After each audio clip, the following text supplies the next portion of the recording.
সারাদিন রোজা রেখে ইফতার করতে বসে এভাবে কান্না করতে হবে কখনোই ভাবিনি। একটা মানুষের শূন্যতা কিভাবে আমার সারাদিনের আনন্দটাকে মাটি করে দিল আসলে বুঝতে পারি না মাঝে মাঝে।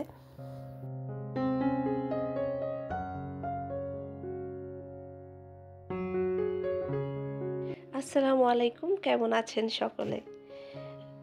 স্বাগতম জানাচ্ছি আমার চ্যানেলের নতুন আরও একটি ভিডিওতে। আশা করছি আপনারা সকলে ভালো আছেন। আমরা আলহামদুলিল্লাহ আছি মোটামুটি। তো সকাল থেকে বেশ ভালোই ছিলাম। ঘুম থেকে উঠে গোসল সেরে নিয়েছি। খুব ভালোভাবে দিনটাকে শুরু করেছি। যেহেতু রমজানের মাস, ইবাদতের মাস, একটু ইবাদতটা বেশি বেশি করতে হবে আমাদের, যার চিন্তা থেকেই সকালে আর্লি গোসলটা করে ফেলা। আর্লি বললে ভুল হবে, যদিও ঘুম থেকে উঠতে উঠতে বেশ বেলা হয়ে গিয়েছে, 11:30 বেজে গিয়েছিল, যার কারণে ভাবলাম যে এই গোসলটা করে ফেললে একটা কাজ শেষ হয়ে যায়।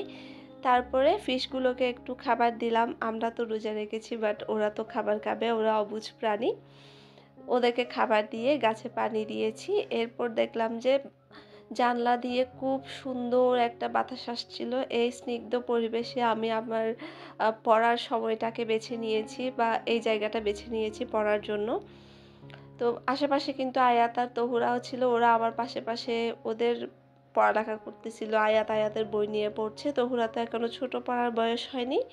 তো ও কি করছিল, কিছুক্ষণ এই বই কিছুক্ষণ ওই বই, আয়াতের বই নিয়ে কাড়াকাড়ি এসবই করছিল আর কি। আমারও খুব ভালো একটা সময় যাচ্ছিল। সকালে মন মেজাজ খুব ভালোই ছিল।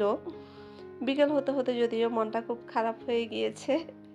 তো কি নিয়ে খারাপ হয়েছে সেটা অবশ্যই আপনাদেরকে জানাবো। তার আগে বলে রাখি, যদি আপনি আমার চ্যানেলে নতুন হয়ে থাকেন তাহলে প্লিজ আমার চ্যানেলটি সাবস্ক্রাইব করবেন, ভিডিওতে একটি লাইক দিতে ভুলবেন না। আপনার ছোট্ট একটা সাবস্ক্রাইব বা একটা লাইক আমার জন্য অনেক অনুপ্রেরণার হবে। গোসল করতে যাওয়ার আগে কাপড়গুলো আমি ওয়াশে দিয়ে দিয়েছিলাম। রমজানের আগে এই ওয়াশিং মেশিনটা কিনা আমার জন্য একটা বেস্ট ডিসিশন ছিল। আমার মনে হয় 2025-এ নেয়া আমার জন্য বেস্ট ডিসিশন এটাই। মানে এই ওয়াশিং মেশিনটায় আমার এত হালকা লাগে নিজেকে, মানে মনে হয় যে মাথা থেকে একটা বোঝা নেমে গিয়েছে। তো দেখুন একসাথে কতগুলা কাপড় আমি ওয়াশ করেছি। এই কাপড়গুলো যদি আজকে আমি ওয়াশ করতাম তাহলে আমার নামাজ বলুন বা ইবাদত সব কিছু আসলে এত ভালোভাবে কখনোই হতো না। তারপর তো আয়াত তহুরার জন্য দুপুরে রান্না করেছি, ওদের খাইয়ে ঘুম পাড়িয়ে দিয়েছি। বিকেলের দিকে আমি আমার ইফতারের প্রিপারেশন নিচ্ছি। যদিও আমি আজকে একাই ইফতার করব, যার কারণে কিছুই করার ইচ্ছে ছিল না। তারপরও ভাবলাম যে যেহেতু প্রথম রমজান, ছোলা একটু না খেলেই নয়। ছোলা আমি কয়েকদিন আগে সেদ্ধ করে ডিপে রেখে দিয়েছি। সেখান থেকে নামিয়ে একটু পানিতে ভিজতে রেখে দিয়েছিলাম, আর আলু সিদ্ধ করে নিয়েছি। এই তো এতটুকুই। তারপর এখন আমি দুধ রেডি করে নিচ্ছি লাচ্চা সেমাইয়ের জন্য। বেশ ভালো একটা লাচ্চা সেমাই গিফট হিসেবে এসেছে। একটা না, আসলে বেশ কয়েকটা এসেছে। তো দেখলাম যে এই সেমাইটা অনেক ভালো, এটাকে এক্সট্রা করে ঘিতে ভাজার দরকার নেই। এটা অলরেডি ঘিতে ভাজা, আর খুব সুন্দর একটা ঘির ঘ্রাণ আসছিল এটার থেকে যখন আমি খুলছিলাম প্যাকেটটা। এটা মেবি সেনানিবাসের লাচ্চা সেমাই। আমি এর আগে কখনো ট্রাই করিনি, যেহেতু গিফট পেয়েছি ভাবলাম যে প্রথম রমজানে এটা একটু ট্রাই করি। এই যে দেখেন আমি হাত দিয়ে সেমাইটা নিয়েছি, আমার পুরো হাতটা তেল তেলে হয়ে গিয়েছে। আর যখন আমি একটু গরম করছিলাম সেমাইগুলোকে, আমি কিন্তু এখানে এক্সট্রা কোনো তেল বা ঘি অ্যাড করি নাই। খুব সুন্দর একটা ঘ্রাণ আসছিল এই সেমাই থেকে। এটা এতটুকুই হবে আমার আজকের ইফতার। তো আমি ইফতারগুলোকে একটু সুন্দর করে সাজিয়ে নিচ্ছিলাম। একা ইফতার করলেও একটু সুন্দরভাবে পরিবেশন করে ইফতার করাটা আমার অভ্যাসে পরিণত হয়েছে। সারাদিন রোজা রাখি, সারাদিন কিছু খাই না। তো ইফতারের টাইমে ইচ্ছে করে যে সুন্দর একটু পরিপাটিভাবে বসে রিল্যাক্সে খাবারটা খাই। যার কারণে আসলে এত প্রিপারেশন নিয়ে ইফতারগুলোকে রেডি করা। দুধটাকে আমি সেমাইয়ের মধ্যে দিয়ে দিচ্ছি। বেশ সুন্দর একটা ঘ্রাণ আসছিল, যে আই মাস্ট সে যে আপনারা যারা চট্টগ্রামের আছেন এটা অবশ্যই ট্রাই করবেন। আর এই পর্যায়ে আমি একটুখানি এখানে লবণ অ্যাড করে নিচ্ছি, কারণ অনেকখানি দুধ বেঁচে গিয়েছে, ওটা দিয়ে আমি আবার চা রেডি করে খাবো একটু পরে। তো একটু মিষ্টি ভাবটা ব্যালেন্স হওয়ার জন্য আমি এখানে লবণ দিয়েছি।